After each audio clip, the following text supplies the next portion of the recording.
Assalamu alaikum. Once again, welcome back to my channel Brain Gain, lecture number 18 and course linear algebra. In this lecture, we are going to talk about the dimensions of the vector subspace basis, and then we will consider for the column A and null A. First, we will be having an example. Sorry, first, we always start with the definition.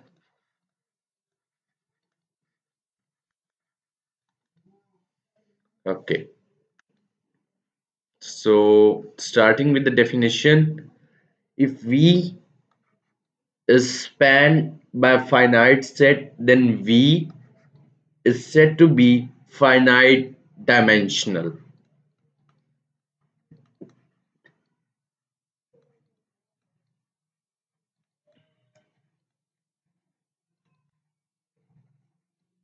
If V is spanned by a finite set, then V is said to be finite dimensional, and the dimension of V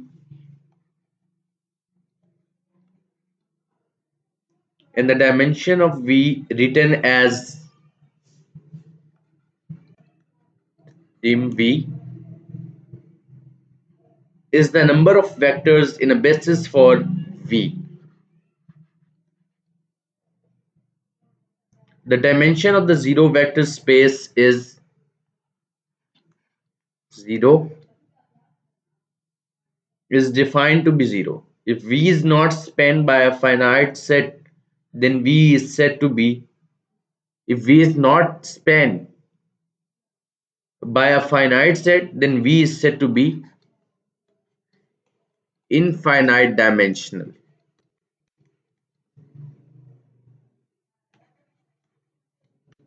okay, तो infinite dimensional में हमारे पास एक और चीज है, dimensional of Rn is equal to n. The standard basis has n vectors. Then we will talk about dimension of Pn is equal to n plus 1. We will see in the examples. ये तो बस एक छोटी सी theory type है. The standard basis has फिर इसके n plus 1 vectors है, और फिर dimension of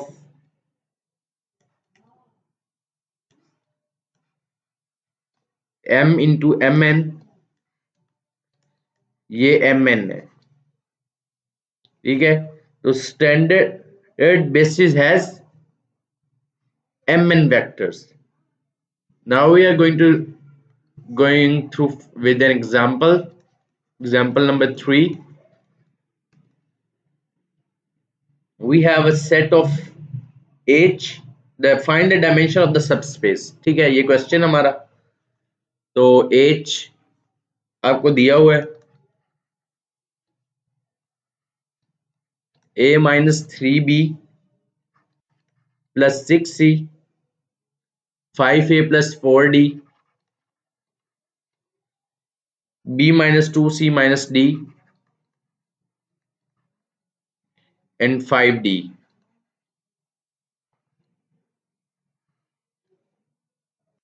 where a b c d आपके पास 4 वेरिएबल्स हैं इन R.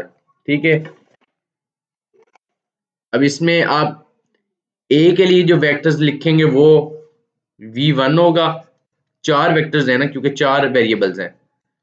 तो a के लिए पहली इक्वेशन में 1, दूसरी में 5, तीसरी में 0, चौथी में भी 0. ये जो कॉफिशिएंट्स हैं a के. अब v2 जो होगा वो b के कॉफिशिएंट्स वाला होगा, -3 0 1 0. और फिर v3 c के लिए कॉफिशिएंट्स जो होंगे 6 0 -2 एंड 0. अब v4 जो d के है उन्हें लिखेंगे हम. उसने क्या कहा था, find the dimension of the subspace. ठीक है, ये a के साथ, ये b के साथ, और ये फिर c के साथ, और फिर v4 d के साथ है. तो d के 0 4 -1 5.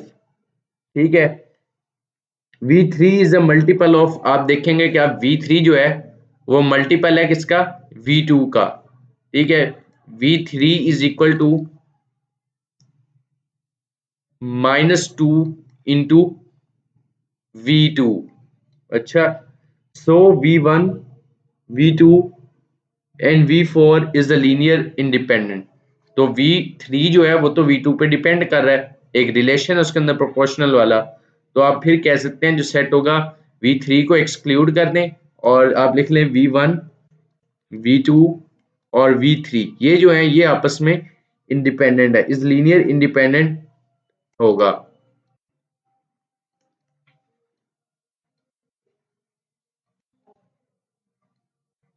Is linear independent. और फिर आपके पास कितने वेक्टर्स हैं, 3 है, तो आपके ये डायमेंशन ऑफ एच भी जो होगी ये 3 के बराबर है। ठीक है, फिर कुछ थ्योरम्स हैं उनको हम देखेंगे। पहला थ्योरम है, उसमें वो कहता है कि if a vector space V has basis B is equal to B1 to Bn, then any set in V containing more than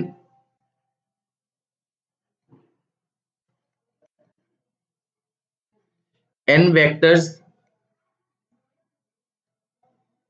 must be linearly dependent। अगर एक है, if a vector space V, अगर कोई vector space V है और उसकी basis B1 to Bn है, और फिर कोई सेट V है, देन एनी सेट इन V, फिर V के अंदर कोई सेट जिसके पास n से ज्यादा वेक्टर्स होंगे वो मस्ट बी डिपेंडेंट होगा एक दूसरे के ऊपर। अगर चीजें ज्यादा हो जाएंगी तो वो डिपेंडेंट ही होंगी। अच्छा, अगला थ्योरम है आपका,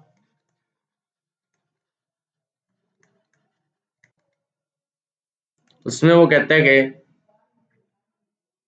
if a vector space V has a basis for n vectors, then every basis of V must consist of exactly n vectors। If a vector space V has a basis for n vectors, अगर एक vector space V के पास n vectors के लिए basis है तो उसके vectors भी n ही होंगे। Then every basis of V must have consist of, तो V की जितनी भी बेसिस होंगी उनके पास भी n वेक्टर्स होंगे। एक और थ्योरम है,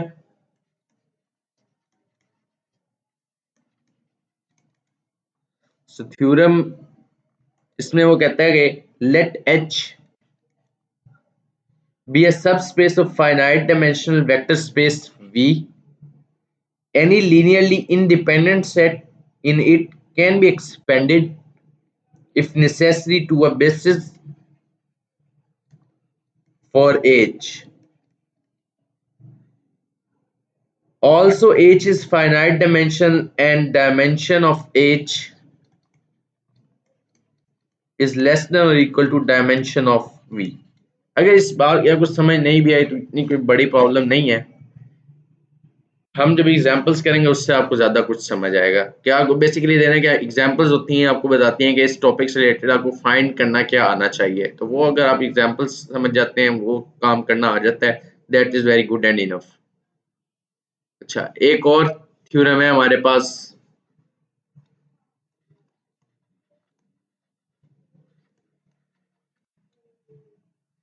and that theorem states let V be a p-dimensional vector space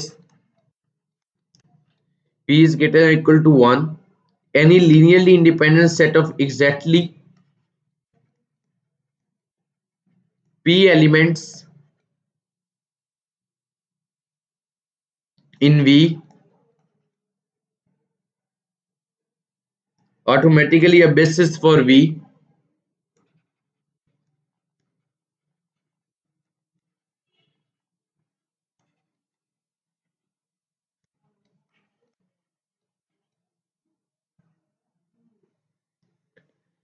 Let V be a p-dimensional vector space and P is greater than or equal to 1. Any linearly independent set of exactly p elements in V automatically basis for V.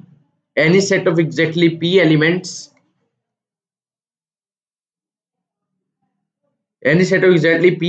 that spans V is automatically a basis for V.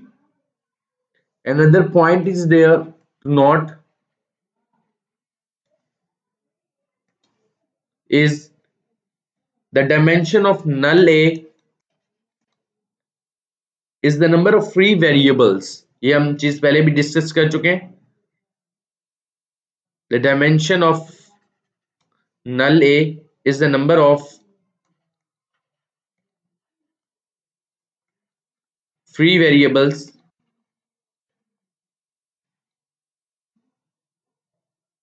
in the equation Ax is equal to 0, and the dimension of column space of A is the number of pivot columns in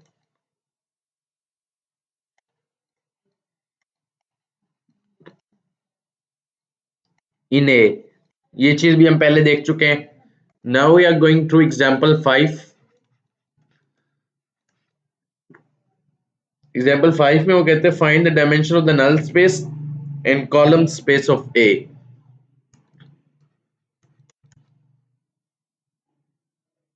A matrix आपके पास है -3 1 2 6 -2 -4 -1 to 5 1 3 8 -7 -1 and 4. अब मैं A को null vector 0 के साथ लिखता हूं.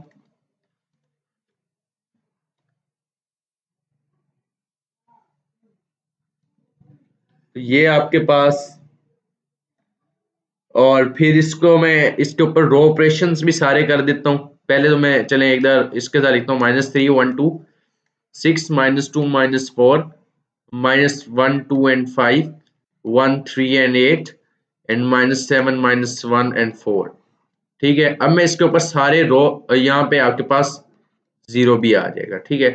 अब मैं सारे इसके ऊपर रो ऑपरेशंस करने के बाद जो वेक्टर अपना रिड्यूस फॉर्म में लेके आऊंगा वो इस तरह से होगा 1 0 0 -2 0 0 और 2 1 0 3 2 0 -1 -2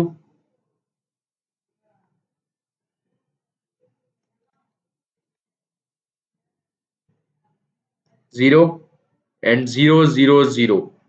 तो अब आपके पास यहां से x1 की वैल्यू निकलेगी, यहां से x3 की. ठीक है. x1 x3 बाकी रह गया आपके पास x2 x4 और x5. ये आपके 3 वेरिएबल्स हो गए, 3 फ्री वेरिएबल्स. तो जितने फ्री वेरिएबल्स हो गए वो डायमेंशन ऑफ नल ए होंगे. तो ये 3 हो गया. ठीक है. और आपके पास पिवट कॉलम्स कितने हो गए? पिवट कॉलम्स होते हैं जिनसे आप वैल्यूज निकाल सकते हैं. तो ये इससे वैल्यू निकलेगी x1 की